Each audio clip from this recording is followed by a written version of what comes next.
118 ካነበብኳቸው ሁሉ ይሄንን በተመለከተ ጠበቅ አድርጌ እናገራለሁ። አልሞትም በሕይወት እኖራለሁ እንጂ የእግዚአብሔርን ሥራ እናገራለሁ። መገሰጽንስ እግዚአብሔር ገሰጸኝ፣ ለሞት ግን አልሰጠኝም ይላል እግዚአብሔር ቃል። እዚህ ጋር ምን ያህል አደገኛና ከፍተኛ አጣብቀኝ ውስጥ እንደገባ መዝሙረኛው ይናገራል። የሚናገረው ቃል ኃይል ያለው ቃል ነው። ነገር ግን ኃይሉ ብቻ ሳይሆን በእግዚአብሔር ላይ ያለው መታመን ነው የምንመለከተው። በድፍረት ነው የሚናገረው። የድፍረት ንግግር ነው የሚናገረው። ያለበት ሁኔታና የሚናገረው ንግግር የተመጣጠኑ አይመስልም።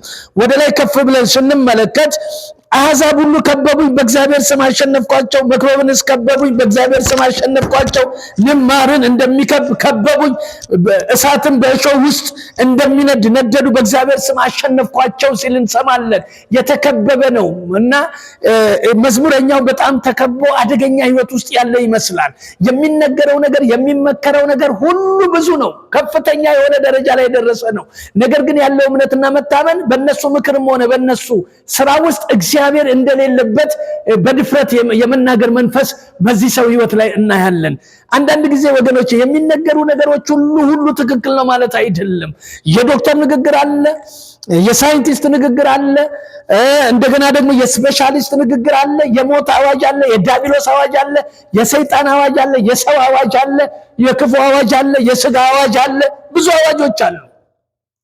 በዚህ ስፍራ ላይ ስንመለከት ግን በጣም በተዳፈረ ሁኔታ እግዚአብሔርን በመደገፍና በመታመን የሚናገረው ነገር የሚያስገርምና የሚያስደንቅ ንግግር ነው። አልሞትም በሕይወት እኖራለሁ እንጂ የእግዚአብሔርን ሥራ እናገራለሁ። ገና ብዙ ዘመን ቀርቶልኛል። እኔ አሁን በተኛሁበት የምቀር አይደለሁም። አሁን በተከበብኩበት መከበት ተሸንፌ የምቀር አይደለሁም።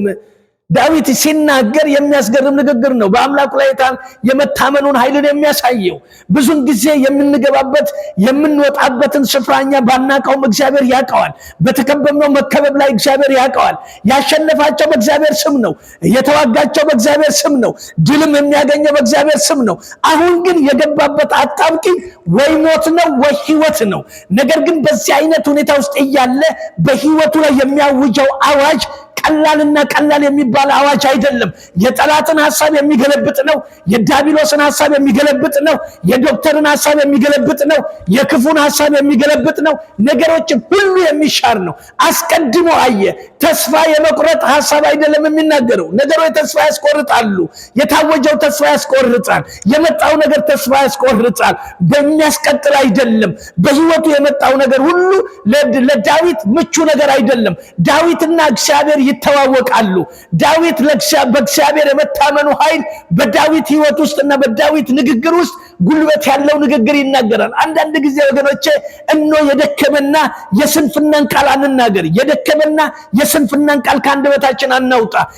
ጉልበት ያለው በእግዚአብሔር ያለን መታመን የጨመረ እንደሆነ እግዚአብሔር አምላክ እንደሚችል፣ እግዚአብሔርን ታሪክ እንደምናወራ፣ የእግዚአብሔርን ስራ እንደምናወራ፣ የእግዚአብሔርን ንግግር እንደምንናገር፣ ገና ብዙ ዘመን እንደቀረለት ነው፣ ገና እድሜው እንደተጨመረለት ሰው፣ ገና ሃሌሉያ እንደ ሕዝቅያስ እግዚአብሔር አምላክ እድሜን ቀጥሎ ከሱ ህይወት ምናሴን እንዳመጣው እንደዛ አይነት ሐሳብ ክርስቲያን ሊያስብ ይገባል። በተገሰጸው መገሰጽ ሞት አድርጎ ሊወስድ አይገባውም። ጠላት ሊያወራ ይችላል፣ ያውራ። ጠላት ማውራት ልማዱ ነው። ዟሪ ሊያወራ ይችላል፣ ሟርተኛ ሊያወራ ይችላል፣ ሐሜንተኛ ሊያወራ ይችላል። በእኔና በእናንተ ህይወት ግን ያለው እግዚአብሔር ብቻ ነው። አሜን። አንድ ላይ አሜን። ስለዚህ እግዚአብሔር አምላክ የታመነ አምላክ ነው። ዳዊት ምን ያህል ልቡ እንደጸና፣ ልቡ ጉልበት እንዳገኘ፣ አቅም እንዳገኘ አልሞትም አለ። ጠላት የሚናገረው ትሞታለህ፣ ኖ አልሞትም። ከኔ ጋር ያለው የሚገል ሳይሆን፣ ከኔ ጋር ያለው የሚሰብር ሳይሆን፣ ከኔ ጋር ያለው የሚቀብር ሳይሆን፣ ከኔ ጋር ያለው ተስፋን የሚሰጥ፣ ከኔ ጋር ያለው ፊት ለፊት የሚያሳይ፣ ከኔ ጋር ያለው መጪ ዘመንን የሚገልጥ፣ ከኔ ጋር ያለው አብሮ የሚሰራ፣ እሱ በሰራበት እኔ ገንዘቡ የምሆንለት እግዚአብሔር ነው እያለ የመታመን ቃል ሲናገር እናየዋለን። አንዳንድ ጊዜ የመጣው ቃል ሁሉ ይገለናል። የተነገረው ንግግር ሁሉ ይገለናል። የታወጀው አዋጅ ሁሉ ይገለናል አንልም። እግዚአብሔር ትልቅ ነው። እግዚአብሔር ኃያል ነው። ጠላት ከተናገረ በላይ አግዝፈ ልትናገር የሚገባ የእግዚአብሔርን ማዳን፣ የኢየሱስን ማዳን፣ የፈሰሰውን ደም መናገር፣ የፈሰሰ የደመሰሰልን የሞተልን የተሰቀለው የተቀበረው የተነሳው ትንሣኤ የሰጠን አምላክ የዘላለም አምላክ ሆኖ መኖሩን መናገራችን እሱ ታላቅነት ነው። ዳዊት የተናገረው ንግግር የድፍረት ንግግር ይመስላል፣ አይደለም። የመታመን ንግግር ነው። የመታመን ንግግር ነው። በዚህ መታመን ውስጥ እግዚአብሔር ታላቅን ነገር ተናግሯል። ስለዚህ እንደዚህ አለ፣ መገሰጽን ገሰጸኝ አለ። እግዚአብሔር ለሞት አልሰጠኝም። እኔን ለሞት የሚሰጥ አንደበት የለውም። ተመርጫለሁ፣ ተወልጃለሁ፣ በክርስቶስ ኢየሱስ ድኛለሁ የሚለውን ሐሳብ ነው ክርስቲያን ሊናገር የሚገባው። ሞት ክፍል ለፊት ሊጋፈጥ ይችላል። ነገር ግን ምን አልልም፣ እኔ አልሞትም። ሞትን የሚያውጅ እግዚአብሔር ሳይሆን የሟቹን ሞት አልፈቅድም ያለ እግዚአብሔር ሞትን አያመጣምና የሟቹን ሞት ያልፈቀደ እግዚአብሔር በእኔ ላይ ሞትን አያመጣምና በሕይወት እኖራለሁ። አልሞትም፣ በሕይወት እኖራለሁ። የኔ ነገር አይሞትም፣ በሕይወት ይኖራል። ያንቺ ነገር አይሞትም፣ በሕይወት ይኖራል። የኔና የናንተ ነገር አይሞትም፣ በሕይወት ይኖራል። አሜን። እስቲ አንድ ላይ አሜን። አዎ፣ በሕይወት ይኖራል። በሕይወት የመኖርን ሪቫይቫል ነው የሚናገረው። እግዚአብሔር በገሰጸን ነገር ላይ አንበርግግ። እግዚአብሔር በገሰጸን ነገር ላይ አንደንግጥ። እግዚአብሔር በገሰጸን ላይ ወደ ሞት አንቀይረው። ወደ ሞት የሚቀይረው ዲያብሎስ ነው። የሞት ጥማት ያለበት ዲያብሎስ ነው። ክርስቶስ ኢየሱስ ግን የሕይወት ጥማት አለበት። የማዳን ጥማት አለበት። የማስመለጥ ጥማት አለበት። የመቀስቀስ ጥማት አለበት። ነገር እንኳን ቢሞት የሸተተ እንኳን ቢሆን 4 ቀን እንኳን ቢቆጠር እንደ አልዓዛር ሰው ይሆናል። በኢየሱስ ክርስቶስ ስልጣን የሞት መንፈስ ዛሬ ይሰበር። አንድ ላይ አሜን። አዎ፣ የሞት መንፈስ ሰው ስለ ሞት አያውጅም፣ ስለ ሕይወት ያውጃል። ዳዊት ጀግንነቱ ወገቡን በጽድቅ ቀበቶ ታጥቆ በተላ ቃልና አንደበት አልሞትም በሕይወት እኖራለሁ አለ። ታሞ እንኳን የተኛ ቢሆን ዳዊት እኖ የመጨረሻ ሰዓት ቢሆን ዶክተር የተናገረው ዜና ክፉ እንኳን ቢሆን እንደዚህ አለ፣ አልሞትም በማለት ብቻ ሞቱን ሻረ። ሃሌሉያ! እስቲ እንደዚህ በሉ፣ አልሞትም በሉ፣ በሕይወት እኖራለሁ። ጨምሩና አልሞትም በሉ፣ በሕይወት እኖራለሁ። ወገኖቼ በሕይወት የምንኖር ዝም ብለን አይደለም፣ እግዚአብሔር ከኛ ጋር ስለሆነ ነው። እነሆ አሕዛብ እንደዚህ ይላል ቃሉ ሲናገር፣ የሚገርም ነገር ነው። ዳዊት ያስገርማል። አሕዛብ ሁሉ ከበቡኝ አለ። አሕዛብ ሁሉ መከሩብኝ ማለት ነው። ከበባቸው ከምክር በኋላ ነው።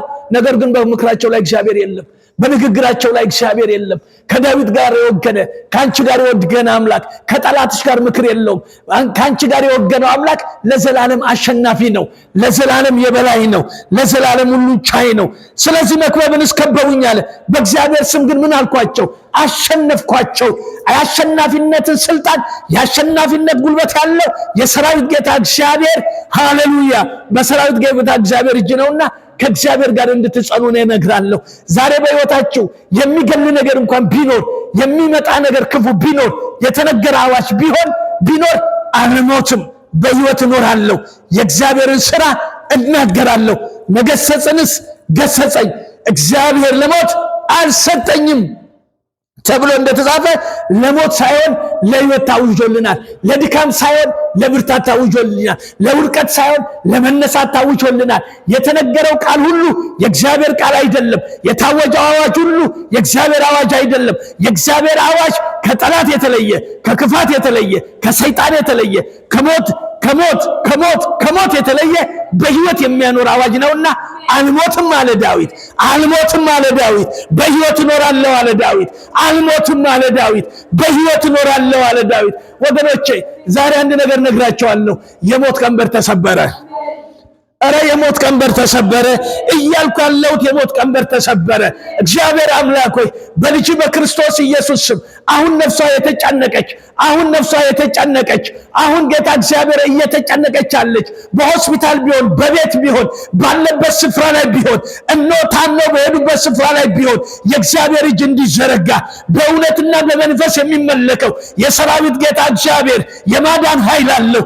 አልሞትም እንዳለ ብላቴናው ዛሬ ልትሞት የምታጣጥር ነፍሷ ወደ ሕይወት እንዲቀየር፣ ነፍሷ ወደ ክርስቶስ ኢየሱስ ሕይወት እንዲቀየር፣ ነገሯ ወደ ክርስቶስ ኢየሱስ እንዲቀየር በኢየሱስ ክርስቶስም ስልጣን እኔ ጸልያለሁ። እግዚአብሔር አምላክ ሆይ እጅህ እንዲዘረጋ፣ የማዳን ክንድ እንዲዘረጋ፣ ኃይል